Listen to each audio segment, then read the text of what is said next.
Assalamualaikum warahmatullahi wabarakatuh. Salam bahagia untuk kita semua.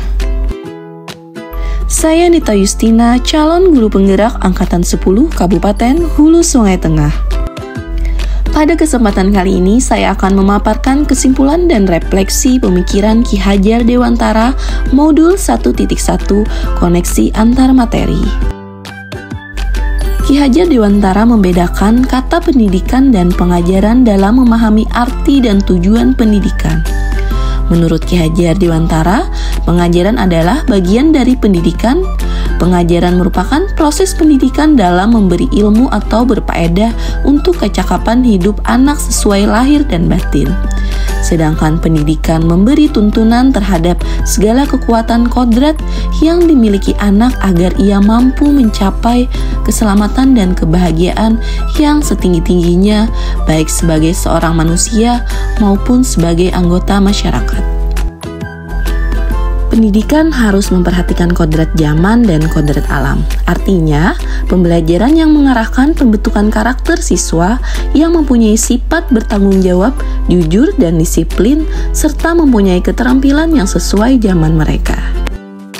Peran pendidik seperti petani atau tukang kebun, artinya kita sebagai pendidik harus bisa memberikan sebuah keterampilan-keterampilan kepada siswa agar mereka siap menghadapi permasalahan-permasalahan tentang sebuah perkembangan zaman ini, di mana sosiokultural yang dimiliki anak berbaur dengan sosiokultural asing, sehingga mereka bisa memilih yang mana yang baik baginya. Baiklah, untuk memberikan kesimpulan dan refleksi tentang pemikiran Ki Hajar Dewantara, saya akan menjawab beberapa pertanyaan. Yang pertama, apa yang Anda percaya tentang murid dan pembelajaran di kelas sebelum Anda mempelajari modul 1.1? Yang kedua, apa yang berubah dari pemikiran atau perilaku Anda setelah mempelajari modul ini? Yang ketiga, apa yang dapat segera Anda terapkan lebih baik agar kelas Anda mencerminkan pemikiran Ki Hajar Dewantara? Saya akan menjawab pertanyaan yang pertama, apa yang Anda percaya tentang murid dan pembelajaran di kelas sebelum Anda mempelajari modul 1.1? Sebelum mempelajari modul 1.1, saya menganggap bahwa murid di kelas saya adalah objek, di mana seorang murid harus mengikuti perintah serta aturan yang diberikan oleh seorang guru, yang tanpa saya sadari telah menerapkan teacher center atau pembelajaran yang berpusat pada guru. Kemudian murid juga dituntut untuk memahami semua materi pelajaran agar saat kegiatan penilaian murid mendapat nilai yang tinggi sehingga semua pelajaran dapat dituntaskan sesuai target kurikulum. Saya merasa hanya mengutamakan nilai kognitif atau pengetahuan siswa saja dan mengesampingkan kemampuan dan bakat anak, sehingga tidak mengembangkan bakat dan kemampuan pada anak itu sendiri. Selanjutnya, pertanyaan kedua, apa yang berubah dari pemikiran atau perilaku Anda setelah mempelajari modul ini? Setelah saya mempelajari modul ini, banyak sekali hal-hal baru yang saya pahami. Saya menjadi lebih memahami pemikiran Ki Hajar Dewantara bahwa pendidikan berpihak atau berpusat pada murid. Ki Hajar Dewantara juga mengingatkan pendidikan bahwa pendidikan anak sejatinya menuntut anak mencapai kekuatan kodratnya sesuai dengan alam dan zaman. Saya juga semakin memahami akan makna dari semboyan pendidikan yang berbunyi Ing ngarso sung tulodo, ing madyo mangun karso, tuturi handayani. Ing ngarso sung tulodo atau di depan memberi teladan. Maksudnya, seorang pendidik harus membimbing dan mengarahkan agar tujuan pembelajaran yang dipelajari siswa benar dan tepat. Ing madyo mangun karso atau di tengah membangun kekuatan dan terus berkarya. Maksudnya yaitu kehadiran pendidik dapat memfasilitasi dengan beragam metode dan strategi agar tujuan pembelajaran dapat tercapai. Selain itu, potensi yang dimiliki anak dapat berkembang dengan baik. Dan yang terakhir, tuturi handayani atau di belakang memberi dorongan. Yang maksudnya adalah seorang pendidik harus memberikan dorongan dan arahan kepada siswa untuk selalu belajar dengan tuntas dan maju berkelanjutan yang memiliki makna pada kehidupan.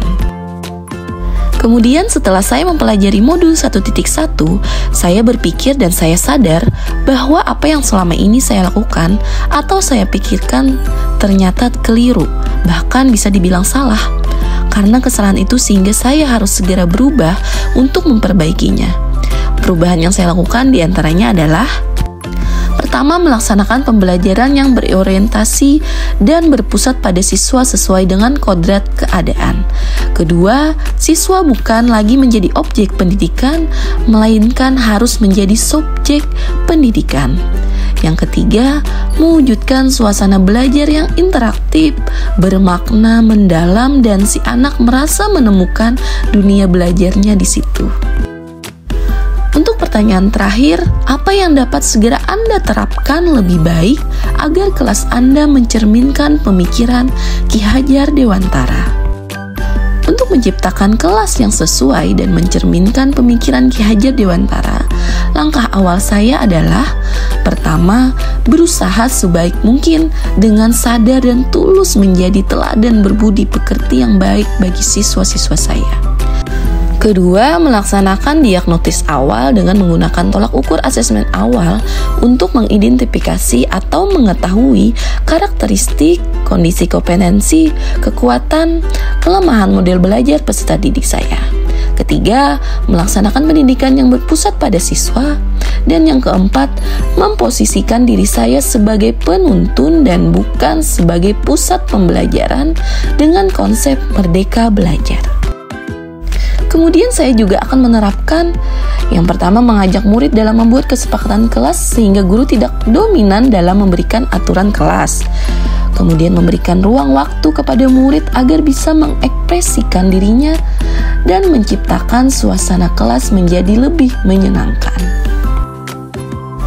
Saya juga akan berusaha menunjukkan teladan dan contoh yang baik dengan memberikan penguatan pendidikan karakter kepada murid sesuai dengan 6 profil pelajar Pancasila: beriman, bertakwa kepada Tuhan Yang Maha Esa dan berakhlak mulia, berkebinekaan global, gotong royong, mandiri, bernalar kritis, dan kreatif.